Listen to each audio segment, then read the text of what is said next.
Hey there everyone and welcome to another Time Attack video looking at the wormholes. This is October 2021, just before the anniversary.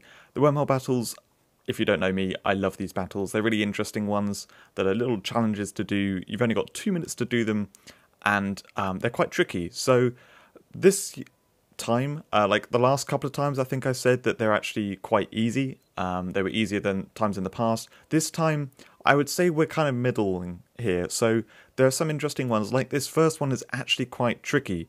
So those two Frustrate Maves, note that one is awakened and one of them isn't. So the awakened one can shield the team, the other one cannot. There's a Frustrate Iris, which is the stun protection.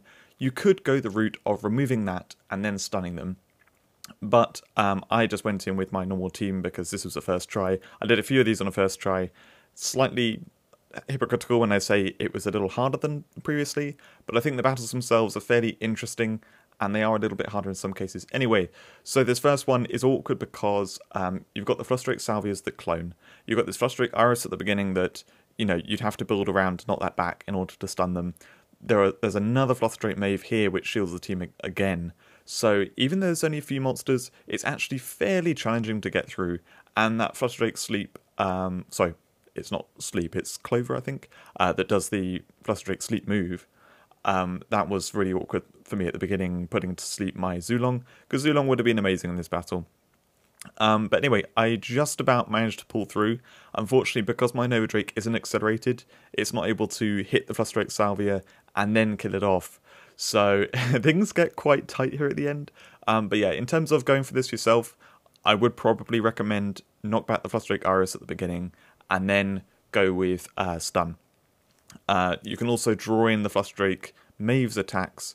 If you've got like a gravity field, she can't do the knockback. She'll do the nullifying strike. Probably if you have something with a revenge, she'll just do nullifying strike anyway. But yeah, that was that battle. The next battle we have the Crystal Worms. So again, this was the first attempt. I'm just using my normal Nova Drake Enrage. By the way, if you didn't know, they've changed Enrage Teammate. On the 0 to 5 star monsters, it used to just give 50% buff. And then 6 stars and 7 stars, it gives 100%. Now it gives 100% for all of them. So Nova Drake becomes incredibly strong with this assisted Dusk. So I figured that there isn't any stun in this team. Sure enough, there isn't. So I'm just going for hitting them rather than doing my normal protector conversion for stun protection. For this battle, I would definitely recommend doing some kind of AoE damage. Because these enemies are stun immune and poison immune, you can't really control the battle very easily. They also purify when you kill them, so you can't sleep them or anything. So you're looking at probably something like my team for just AoE damage. And as you can see, I did this in about a minute, so I think it's actually not too bad. Those crystal worms, they also will kill each other off if you don't have targets. So like if you purposely put non-killer weakness monsters in your team, I bet they'll just start killing themselves off and making the battle easier. Now this one was a trickier one. This is actually really interesting. It is stunnable at the beginning, so I start with this stun wave, and after this front line, basically it alternates between Black Titan and White Titan. Something that's really useful to know is that if you bring in both Black Titan and White Titan at the same time, or maybe it's because of the order of them that the White Titan comes in second, maybe it's the one that comes in second, that's the thing that triggers on the monster that's on higher seconds. So basically, if I kill 2 monsters now, what will happen is whatever's monster is on the higher seconds will get a turn, rather than be killed off by Black Titan. So you can abuse that, plus then also, you know, put the stun at the front to get kind of, you know, take control of this a bit, and then it's a case of trying to figure out the puzzle with, you know, putting together something in your team that can do it. So my recording freezes up a bit here, I think. What I did was I did the sneak attack, and then I did link sneak attack all. I did it that way round because if my Zulong went to sleep, I very much wanted to get rid of the Padronorca more than sweeping the others, because as it turns out, Nova Drake's assisted hit all, it does just enough to one-shot those things. So this went really smoothly. This was not a first attempt. I just used my same team because I figured that I could do it if I just figured out exactly how to do the attacking. Moving into the fourth battle, this one was a bit of a joke. I don't quite know what's going on with this one, and it's kind of funny to see because that third battle was actually quite tricky, and you had to kind of figure out how to order things and do it, especially like that. The Padronorca's awkward to deal with. The Don Rilla has the secret skills, so that can waste loads of time trying to, deal with that. And if you don't kill the Ore Dragons off, well then there's stuff at the end of the team. I think my first attempt, I ended up with like 2 Padronorcas at the back of the team, which one of the Ore Dragons had done heal rear guard on, and that was a pain. I just lost to that. This battle, though, as you can see, it's a bunch of protectors, and then I'm not quite sure what's going on here. They've got like 2 energy monsters, and anyway, it's a bunch of random stuff and quite a few protectors. I stunned, so I just had like, I could, whatever, as much time as I wanted to do whatever I wanted. So I was able to set up the 250-second Mega Bomb. I set up a protector, so this piercing blow just killed off Dark Stag. Like I said, this was the first attempt, so I didn't even know what was coming. And I was just able to set it up and win. I don't think this would be particularly tricky for anyone, but it was, well, I want to say it's a fun one. The previous one I've had more fun with. This one, I was kind of like, oh, okay, fine. Like, it was one of the 5, I can deal with that. The previous 3 were all interesting. Now we move to the 5th one. So the 5th, at the beginning, has a bunch of crescendo stuff. Now this was my first attempt where I failed. I just wanted to show it before doing the other one because this video is short enough that I can put in some extra footage. So I didn't quite know what I was going to expect. Now this 5th battle, normally in the wormhole battles, they're awkward because there's so many monsters, and they also tend to put in monsters which get turns quite quickly. So that is, their high speed. And so that wastes time in the battle because enemies taking turns takes up some of the time. So having these 4 crescendo monsters at the front, which are all fast, is a bit of a pain because, as you can see, I'm already down 1/3 of the time, and I have set up my Nova Drake. Luckily, with the assisted dusk, it's just enough to kill off the polar boss.